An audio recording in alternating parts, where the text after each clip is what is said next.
Hi guys, good afternoon. So இதயம் serial review பார்த்துடலாமா? எல்லாம் ரெடியாக இருக்கீங்களா? அதுக்கு முன்னாடி நம்ம சேனலை சப்ஸ்கிரைப் பண்ண மறந்துடாதீங்க. லைக் பண்ணுங்கள், ஷேர் பண்ணுங்கள், கமெண்ட்ஸ் பண்ணுங்கள். ஸோ இதயம் சீரியல் இன்றைக்கி எப்படி கேஸ் போச்சு? ஸோ எபிசோடோடய நம்ம ரிவ்யூ பண்ணிடலாம். என்ன நடக்குது அப்படின்னா, நம்ம டாக்டர் அக்கா வந்திருக்குல்ல, டாக்டர் அக்கா. ஆனால் உலகத்தில் இப்படி ஒரு டாக்டர் நான் பார்த்ததே இல்லைப்பா. இப்படி ஒரு டாக்டர் நான் பார்த்ததே இல்லை. இப்படி என்ன சொல்கிறது, பொண்டாட்டியை மறந்து பிள்ளைகளை மறந்து, மித்ரா நீ ஆதியைத்தான், ஆதியை விட்டுறாத மித்ரா, சரியா? எக்காரணத்தை கொண்டும் பாரதியும் ஆதி ஒன்றா க்ளோஸாக விட்டுறாத, அவங்களுக்கு ஏதாவது ஞாபகம் வந்துடும் சொல்கிற எந்த ஒரு டாக்டரையாவது நீங்கள் பார்த்துருக்கீங்களா? இந்த அம்மா டாக்டர் தொழில் செய்தா இல்லை வேறு என்ன தொழில் செய்யுதுன்னு எனக்கும் தெரியல. இதில் வேறு இந்த அம்மா பொண்ணுக்கு வேறு கல்யாணமாமா. கடவுளே கடவுளே. நீயே ஒரு குடும்பத்தை ஒன்று சேரக்கூடாதுன்னு நினைக்கிற டாக்டர் அம்மா, உன் பிள்ளைக்கு மட்டும் கல்யாணம் பண்ணி வைக்கிற. ஸோ என்ன நடக்குது, நம்ம பொண்ணுக்கு கல்யாணம் சொல்லி மித்ராவுக்கு பத்திரிக்கை கொடுக்க வந்திருக்கு. அப்போ வந்து பார்த்தீங்கன்னா சுதாகருக்கு வந்து தெரியலையாட்டிருக்கு இந்த டாக்டர் அம்மா யார் அப்படின்னு. அதுக்கப்புறம் மித்ரா வந்து பாரதி வந்து பார்த்துடக்கூடாது இல்லையா, அதனால் பாரதி கால் பண்ணி இந்த மாதிரி நீ பின்கேட்டு வழியாக வா அப்படின்னு சொல்லி ஏதோ டிடி எடுக்க சொல்லி அவளை வெளியே அனுப்பிட்டு இவ வந்து உள்ள டாக்டரை மீட் பண்ணுறாங்க. டாக்டரை மீட் பண்ணும்போது ஆதி, தமிழ், அந்த பாப்பா, குட்டி ஆதி எல்லாருமே வந்து நிற்கிறாங்க. இன்னொன்னே டாக்டர் வந்து அப்படியே ஷாக்காகி பார்க்குறாரு. என்னமோ பேயை பார்த்த மாதிரி பார்க்குறா அந்த டாக்டர் அம்மா. உடனே பத்திரிக்கையை கொடுத்துட்டு சுதாகர்கிட்டையும் மித்ராக்கிட்டையும் தனியாக கூப்பிட்டு போய் பேசுகிறான். என்ன நடக்குது இந்த மாதிரி என்ன நடக்குது மித்ரா, இங்கே என்ன நடக்குது?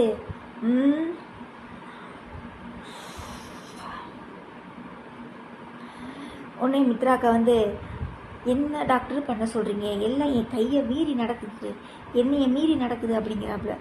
அட வெங்காயம், நீ தானே கூப்பிட்டு வந்த வெங்காயம், அப்புறம் என்ன உன்னைய மீறி நடக்குது? உன்னைய மீறி அவன் தான் வீடு பார்த்து தர்றேனால, ஆதி வந்து வீடு பார்த்து தர்றேனால, அதுக்குள்ளே நீங்கள் தான் முள்ளாலேயே எடுக்கணும் சரியா அப்படின்னு சொல்லிட்டு அந்த குடும்பத்தையே கொண்டு வந்து உள்ளே வச்சிங்க.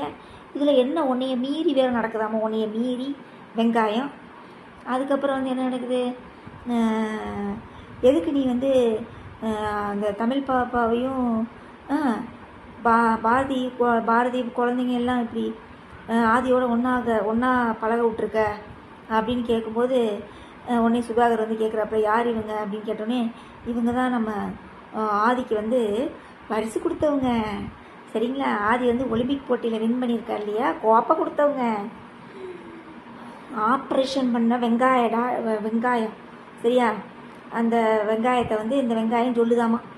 உடனே வந்து அப்படியா, ஆதிக்கு வந்து ஆப்ரேஷன் பண்ண டாக்டரா அப்படிங்கிறாங்க.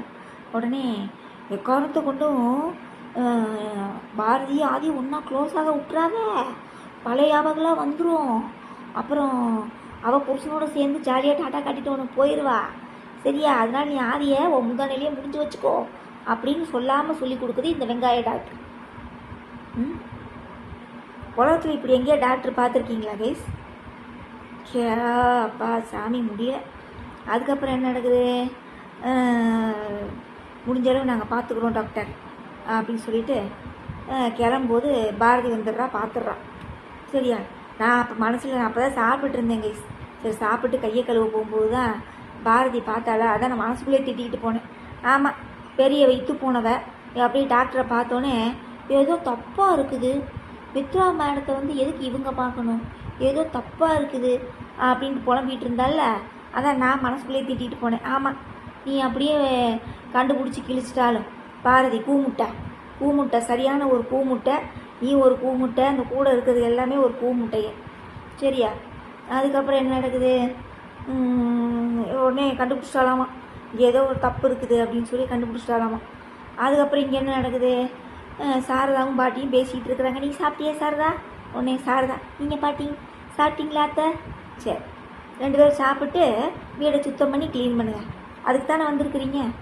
அதுக்கப்புறம் என்ன நடக்குது, இந்த தமிழ் வந்து பசிக்குதுங்கிறாப்புல சரியா, சோறே போடலையாமா. அவங்க சாப்பிட்டுட்டு இருக்கிறத பார்த்துட்டு இந்த புள்ள வந்து ஒதுங்கி போயிடுச்சாமா. அப்புறம் பசி வந்துருச்சாமா. அப்புறம் சோறு வந்து கேட்குறாப்புல. கேட்ட உடனே வந்து சோறை போட்டு கொடுக்குறா, தின்னுக்கிட்டு இருக்குது. நான் தான் சொல்லலையே அந்த கிழவி எதுக்கு உள்ளே விட்டாங்க அப்படின்னு. இந்த சகுனின்னு ஒரு கேரக்டர் இருக்குன்னு தெரியுமா? எதுலேயும் தெரியல, மகாபாரதத்துலேயே இல்லை எதுன்னு தெரில, மகாபாரதத்தில் நினைக்கிறேன். இந்த சகுனின்னு ஒரு அந்த கேரக்டர் தான் இந்த கிழவி. சும்மா கொண்டு வந்து மீனாவோட அம்மான்னு சொல்லி கொண்டு வந்து உள்ளே விட்டு என்ன வேலைத்தனம் பண்ணிக்கிட்டு இருக்குன்னு பாருங்கள். அந்த பிள்ளை சோறு திங்கிற பிள்ளையை தூக்கி என்னென்ன வார்த்தை பேசிக்கிட்டு. ஆனால் அது ஒரு விஷயம் கரெக்டாக சொல்லிச்சு, சாப்பாடை வேஸ்ட் பண்ணக்கூடாது. அது கரெக்டு, சரியா? அது 100% கரெக்டு. ஆனால் பேசுகிற அந்த வார்த்தைகள் வந்து தவறானது, சரியா? ஒரு குழந்தை சாப்பிட்டுருக்கு அப்படிங்கிறப்ப அந்த மாதிரி சாப்பிடும்போது அந்த மாதிரிலாம் பேசியிருக்கக்கூடாது. ஒரு பெரிய மனுஷத்தனமாக நடந்துக்கணும்னு வச்சுக்கோங்களேன். ஏன்னா இது பெரிய மனுஷத்தனமாக நடக்கலை, சின்ன பிள்ளைத்தனமாக நடந்துகிட்டு இருக்குது. அதுக்கப்புறம் என்ன நடக்குது, பிள்ளைய காப்பாற்றுறாளாமா பாரதி. வேகமாக வந்து ஏய் பாரு தமிழ், நான் தான் பசிக்குதுன்னு சொன்னேன்ல, எனக்கு சோறு போட்டுவான்னு சொன்னேன்ல, இங்கே என்ன பண்ணிக்கிட்டு இருக்கிற அப்படின்னு சொல்லி அவள் சோத்தை பிடிக்கி வாங்கிட்டு தின்னுட்டு இருக்கிறா. ஏன்னா இந்த கிளவி பேசுனதெல்லாம் அவள் வெளியிலேருந்து கேட்டு வந்துட்டாலாட்டு இருக்குது. உடனே அந்த கிளவி போன உடனே கூறுன்னு அழுகிறா. எல்லாம் ஆதித்யாவுக்கு இந்த ஆப்ரேஷன் முடிகிற வரைக்கும் தான் அப்படிங்கிறாப்புல. சரி, என்ன நடக்குது அடுத்து? இந்த செயின் மேட்ரு ரொம்ப டைரக்டர் சூப்பராக யோசிச்சிருக்காருப்புல. அதுக்கு ஒரு ஹேண்ட்ஸ் ஆஃப் சொல்லிடலாம். என்ன நடக்குது, அதாவது ஒரிஜினல் செயினை கழட்டி ஆதி வச்சுட்டு போகிறான்.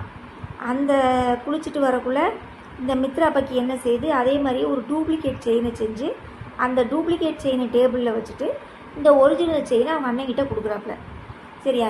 இந்த சுதாகர் பக்கி என்ன பண்ணுது, கேன குப்பை போய் அவன் டேபிளில் வச்சுட்டான். அந்த டேபிளில் வச்சதை மறுபடியும் என்ன செய்கிறான் ஆதி, இந்த தியா பாப்பா வந்து என்ன செய்யுது, எடுத்துகிட்டு வந்துடுது.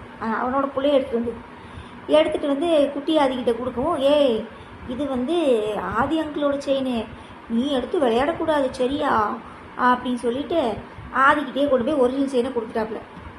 எப்படி ஒரு ட்விஸ்ட்டு பாருங்கள், அந்த செயின் எங்கே சுற்றி எப்படி சுற்றி கரெக்டில் ஒரிஜினல் செயினே அவன் கழுத்துக்கு போயிடுச்சு, சரியா? அடுத்து ஒரு ட்விஸ்ட்டு பாருங்கள். மறுபடியும் அந்த குழந்தைங்க விளையாண்டுட்டு இருக்குதாம்மா, ஒளிஞ்சு பிடிச்சி மறுபடியும் தியா பாப்பா வந்து ஒளியருக்கு ஆதி ரூமுக்கு வர்றாப்புல. வந்து பார்த்தா டேபிளில் செயின் இருக்குது. உடனே அந்த குழந்தை என்ன நினச்சிக்குது, இந்த செயினை ஆதி வந்து அங்கிள்கிட்ட கொடுக்குறேன்னு சொல்லிட்டு தானே வந்தான், இங்கே எதுக்கு எப்படி வச்சான் அப்படின்னு சொல்லிட்டு மறுபடியும் அந்த செயினை எடுத்துகிட்டு போகுது. அந்த டூப்ளிகேட் செயின் கையில் வச்சுருக்கதை மித்ரா பார்த்துட்றா. மித்ரா வந்து வாங்கி அவங்க சுதாகர் அண்ணங்கிட்ட எதையோ தேடிக்கிட்டு வர்ற மாதிரி இருக்குது. ஆமாம் இதான் பாரு அப்படின்னு சொல்லி செயினை காமிக்கிறான். செயினை பார்த்தோன்னே ஷாக் ஆகிடுறப்பல, நான் என் டேபிளில் வச்சுருந்தேன், யார் எடுத்தான்னு தெரியல, எப்படி உங்கைக்கு வந்துச்சு அப்படின்னோடனே, உன் புள்ள தான் கொண்டு வந்து கொடுத்தா தியா, சரியா? தியா கையில் இருந்துச்சு, அதனால தான் பத்திரமா வையின்னு அப்படின்னு சொல்லிட்டு அவங்க அண்ணனை பிடிச்சி திட்டுறாப்புல. இப்படி தான் நம்ம ஒவ்வொரு விஷயத்துலேயும் கோட்டை விட்டு இந்த நிலைமையில் இருக்கிறோம், எனக்கு ஆதி இப்போ இருக்கிற மாதிரி எப்பயும் வேணும் அப்படின்னு சொல்லி அவங்க அண்ணன்கிட்ட சண்டை போடுறாப்புல, சரியா? ஆக மொத்தம் 2 செயினில் டூப்ளிகேட் செயின் தான் சுதாகர்கிட்ட இருக்குது, ஒரிஜினல் செயின் ஆதிக்கிட்ட தான் இருக்குது, சரியா? Okay done. வேற என்ன, நம்ம மீனா அவங்க அந்த கிளவி இருக்குது பாருங்க, உள்ளே வந்துருக்குல, அது மீனா மண்டையே கழுவிட்டு இருக்குது. சத்தம் தான் இந்த வீட்டில் வந்து பெருசாக இருக்கணும், மற்றவங்க சத்தம் எல்லாம் சின்னதாக இருக்கணும் அப்படின்னு சொல்லி தூபம் போட்டு விடுது. தூபம்னா என்ன தெரியுமா, சாம்பிராணி போட்டு விடுது கைஸ், சாம்பிராணி போட்டு விடுது. அது வந்த வேலையை கரெக்டாக பார்க்குதுன்னு வச்சுக்கோங்களேன், சகுனி வேலையை கரெக்டாக பார்க்குது, சரியா? அந்த கிளையை வந்து கரெக்டாக பார்க்குது. வேற என்ன, நீ பாரதிக்கு வந்து என்ன கொடுமைகள், நீ என்னென்ன பாரதி மித்ரா பண்ண போகிறான்னு தெரியல. நாளைக்கு எபிசோடில் பார்த்துட்டு நம்ம ரிவ்யூ பண்ணிக்கலாம், ஓகேவா? அடுத்து கார்த்திகை தீபம் நல்லா போயிட்டுருக்குது, சூப்பராக போயிட்டுருக்கு. நீ கும்பாபிஷேகத்தில் தான் என்ன கும்ப போகிறாங்கன்னு தெரியல. அப்புறம் வீரா சீரியல் கடை ஓப்பன் பண்ணிட்டாங்களாட்டிருக்குது, இன்றைக்கி எபிசோடில் தான் ஓப்பன் பண்ணுவாங்களாட்டிருக்குது. அதுக்குள்ளே நம்ம விஜயக்கா வந்து ஓப்பன் பண்ணுங்கள் 2 நாளில் அந்த கடைக்கு நான் ஒரு ஆப்பு வைக்கிறேன் அப்படின்னு சொல்லி அந்த அம்மா ரெடி ஆகிட்டு இருக்குது.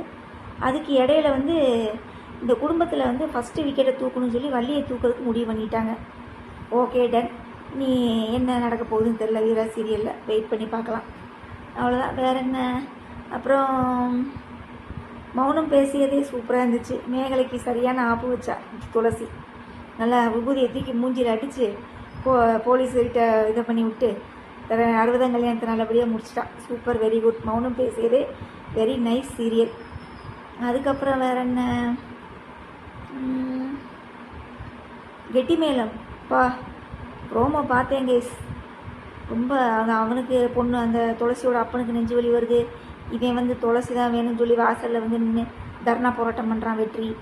இந்த துளசி கொஞ்சமாவது மனசு இறங்கி தாலி கட்டிட்டான் அத்தா.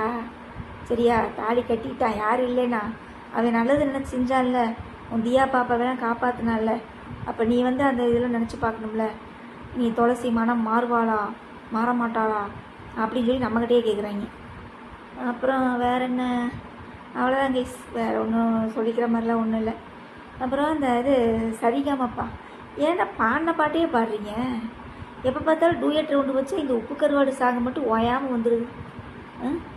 ஐயோ சாமி, வேறு பாட்டே உங்களுக்கு கிடைக்கலையா? லட்சக்கணக்கான பாட்டு இருக்குடா டூயட் ரவுண்டில்.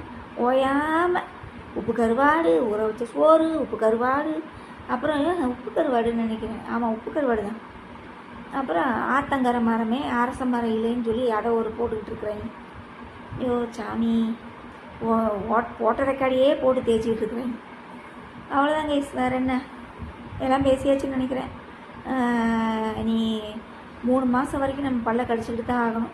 இந்த குட்டியாதிக்கு வந்து ஆப்ரேஷன் முடிகிற வரைக்கும் இவங்க என்னென்ன செய்ய காத்திருக்கீங்களோ வெயிட் பண்ணி பார்க்கலாம். ஆனால் எனக்கு தெரிஞ்சு பாரதி இவங்க வீட்டில் இருக்கிறது ஒரு ப்ளஸ் பாயிண்ட்டு தான். ஏன்னு கேட்டிங்கன்னா, மித்ராவோட சுயரூபங்கள் இவளுக்கு தெரிய வர்றதுக்கான வாய்ப்புகள் இருக்குது. இங்கிட்டு வந்து மனோவுக்கும் அபிக்கும் காதல், அதாவது லவ் ஸ்டார்ட் ஆகிடுச்சுன்னு நினைக்கிறேன். இதை வந்து மீனா அக்கா வந்து எப்படி தடுக்கிறாங்கன்னு பார்க்கலாம். ஏன்னா இவங்க வாய்ஸ் தான் அதிகமாக இருக்குன்னு சொல்லி கிளவி வந்து சொல்லிருச்சு இல்லையா. அதனால இனி மீனாவோட ஆட்டம் ஆரம்பம், மித்ராவின் ஆட்டம் ஆரம்பம், மீனாவின் ஆட்டம் ஆரம்பம். எத்தனை பேரோட ஆட்டம் ஆரம்பம்னு தெரியல. ஓகே கேஸ், வேறு என்ன, உங்களோட நிறைய குறைகளை கமெண்ட்ஸில் சொல்லுங்கள். நம்ம நாளைக்கு ரிவ்யூவில் பார்க்கலாம். Okay, by.